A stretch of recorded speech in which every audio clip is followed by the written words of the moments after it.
ડભોઈ કોર્ટનો મહત્વનો ચુકાદો. રાજવી પરિવારના મિલકત વિવાદમાં મારપીટ કરનાર 2 આરોપીઓને 1 વર્ષની સાદી કેદ અને દંડ ફટકારાયો. ડભોઈ તાલુકાના ચાંદોદ જૂના માંડવાના રાજવી પરિવારની વડીલોપાર્જિત મિલકત અંગે ચાલી રહેલા વિવાદ બાબતે થયેલી ફરિયાદનો ડભોઈ કોર્ટે મહત્વનો ચુકાદો આપી 2 આરોપીઓને 1 વર્ષની સાદી કેદ અને 1 લાખનો દંડ ફટકાર્યો છે. સાબરકાંઠાના મોહનપુરના રાજવી પરિવારના 2 સભ્યોને મારપેટ અને જાનથી મારી નાખવાની ધમકી આપવાના ગુનામાં તકસીરવાન ઠેરવી જેલની સજા ફટકારવામાં આવી છે. ડભોઈ તાલુકાના નવા માંડવાના રાજવી પરિવાર અને સાબરકાંઠાના તલોદ તાલુકાના મોહનપુરાના રાજવી પરિવાર વચ્ચે વડીલોપાર્જિત મિલકતને લઈ લાંબા સમયથી કાનૂની જંગ ચાલી રહ્યો છે. આ વિવાદ વચ્ચે વર્ષ 2017માં હિંસક ઘટના બની હતી, જેમાં રાજવી પરિવારને ત્યાં કામ કરતા હેમલતાબેન નટવરલાલ પટેલ ઉપર હિંચકારો હુમલો કરવામાં આવ્યો હતો.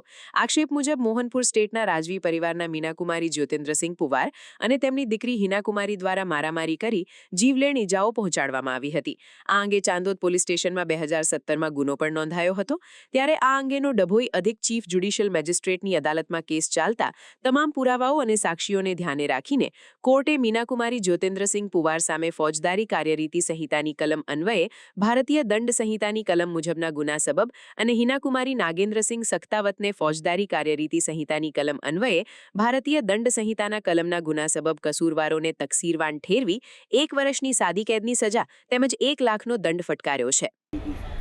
હું ઉપરથી કામ કરીને નીચે આવતી હતી, મારા ઘરે જતી હતી ઓળીએ, તો એમને મને કહે છે 2 મા દીકરીઓ જાલીને મારીને ધક્કો પાડીને પાડ નાખી મને. પછી પેલા 2 નોકર હતા એ કરવા, પણ એમનેથી તો અવાય ના, એટલે પછી મેં ઊભી થઈને એક બાજુ બેસી જઈ. પછી દાદા ઉપરથી આવ્યા કે હું કાં મારો છું, કાં મારો, કોઈ બોલ્યું ના, એમ ન હતો હગવાથી. પછી પોલીસ કેસ કર્યો, મને માર્યું એને. પછી દાદા દવાખાને લઈ ગયા 108 બોલાવીને. પછી એને જાતે માર્યું હાથે ને, એને અમારી પર કેસ કર્યો. હવે જે કોર્ટમાં ચુકાદો આવ્યો છે, શું લાગે છે કે ન્યાય મળ્યો કે મળ્યો નહીં? એમને સજા થઈ, અમે છૂટી ગયા. રાજરતનસિંહ રાજેન્દ્રસિંહજી છે. હું માંડવા જે રાજ પરિવાર છે એનો મુખ્ય સભ્ય છું, અત્યારે છું સદસ્ય. હવે અમારો જે નવો પેલેસ છે, નવો બંગલો છે, એ ગામના બહાર મારા દાદાએ બન્યો હતો, મારા નામ ખુશાલસિંહજી. હવે એની મેટર એવી છે કે હું ઉપર રહેતા હતા અને નીચે અમારા મોટામાં રહેતા હતા, જેમને કોઈ સંતાન નહોતું, દીકરી એ નહોતો, દીકરી નહીં.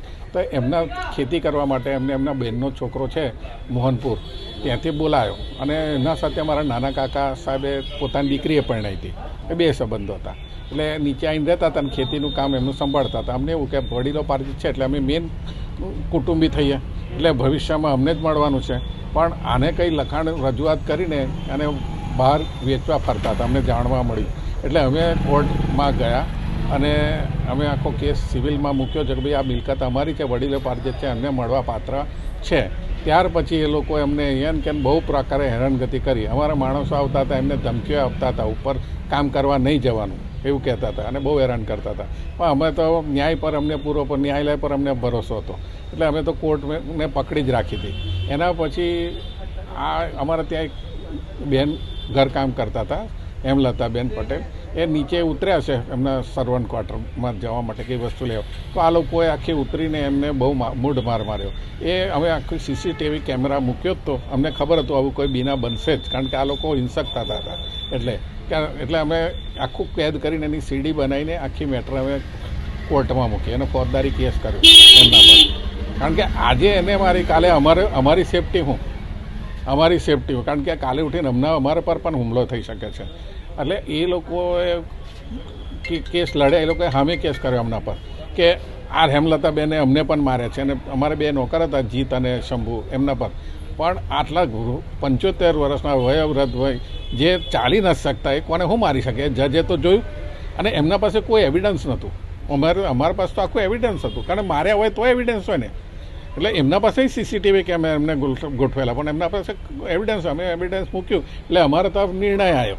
અને જે સામેના પક્ષવાળા છે, હિનાબેન છે, એમને કે 1 વર્ષની થઈ અને મીનાબેનને કે 2 વર્ષની સજા થઈ છે જેલની અને 1 લાખ રૂપિયાનો દંડ થયો છે. પણ હવે પ્રશ્ન એ છે કે આવી રીતે હુમલા થાય તો કાલે ઉઠીને અમારી સેફટી શું? એટલે પોલીસે પણ આની કંઈ તકેદારી લઈને અમારી સેફટીનું ધ્યાન રાખવું જોઈએ. અને આનું ધ્યાન કે કાલે ઉઠીને અમને કંઈ થાય તો એના જવાબદાર આ લોકો મોહનપુરવાળા હોવા જોઈએ. એટલી મારી અરજ છે. સમાચારની અવનવી અપડેટ જોતા રહો નિખરતા ગુજરાત ન્યૂઝ સાથે. નિખરતા ગુજરાત ન્યૂઝને લાઇક, શેર, સબસ્ક્રાઇબ કરો અને બેલ આઇકન દબાવીને સમાચારની ઝડપી માહિતી મેળવો.